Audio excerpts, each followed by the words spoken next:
là on a regardé de l'autre côté 32 hein. Et puis là au dessus ça va être, c'est du diamètre 25 qu'on met pour avoir une bonne pression. Donc du coup forcément le T au dessus c'est du 35.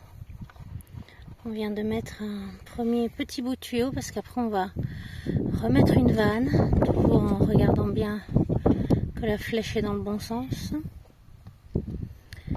Pareil pour des questions de si jamais les robinets qu'on va attacher tout en haut vont être voilà, donc là on voit bien le sens de l'eau, là de bas en haut. Voilà, donc là du coup sont des vannes diamètre 25 et pas diamètre 32 comme tout à l'heure. Ça c'est une diamètre 32, là forcément diamètre 25.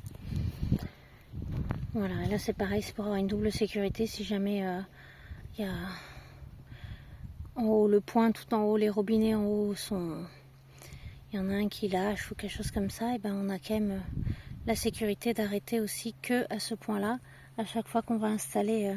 Donc là ça va être la vanne générale pour toute la ligne, et puis après à chaque point d'eau, d'accès d'eau, on va avoir donc cette vanne et les robinets, donc deux façons de fermer si jamais il y a un problème. Alors après installer donc la vanne, on va dire la vanne de sécurité.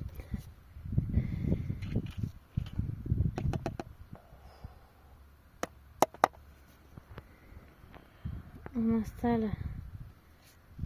installer une dérivation parce qu'on va mettre deux robinets, puisqu'on fait deux parcelles différentes permettant d'arroser de façon différente deux cultures. Une en goutte à goutte par exemple d'un côté avec un émetteur et de l'autre côté quelque chose qu'on arrose plus largement par nous-mêmes.